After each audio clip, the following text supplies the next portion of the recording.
El Rumi kembali menumbangkan Jeffrey Nicole dalam laga tinju bertajuk Superstar Knockout Volume 3, King of the Ring yang digelar di Jakarta Convention Center, JCC, Senayan, Jakarta Pusat, Sabtu, 9 Agustus 2025. Hanya setelah 38 detik berlaga, anak kedua Ahmad Dhani dan Maya Estianty itu dinyatakan menang secara technical knockout alias TKO.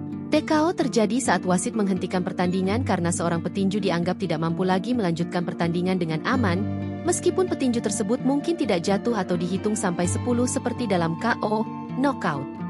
Kemenangan singkat El menimbulkan kontroversi, bahkan rivalnya, Jeffrey sempat kebingungan saat diumumkan kalah dari adik Al-Ghazali itu.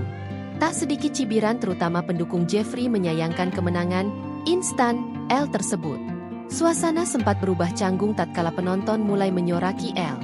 Kekecewaan nampak jelas pada ekspresi penonton yang sudah menunggu lama. Terutama pendukung Jeffrey yang tak terima dengan keputusan wasit. El tak tinggal diam, dengan gaya tengilnya, kekasih Shiva Hajdu itu malah berlagak sambil memanjat sudut ring. Mengetahui polemik kemenangan sang kekasih, Shiva Hajdu tak tinggal diam. Aktris pemeran film kisah untuk Gri ini membuat unggahan bernada satir untuk pihak yang kecewa atas kemenangan El. Shiva, melalui laman Instagramnya Shiva Hajdu membagikan sebuah potret seorang balita berlatih tinju. Balita yang mengenakan kaos dan popok itu tampak menendang sebuah samsak di depannya. Sebuah caption dalam gambar itu mencuri perhatian. Winners train, losers complain.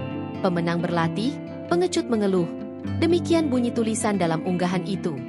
Download Tribun X sekarang, menghadirkan lokal menjadi Indonesia.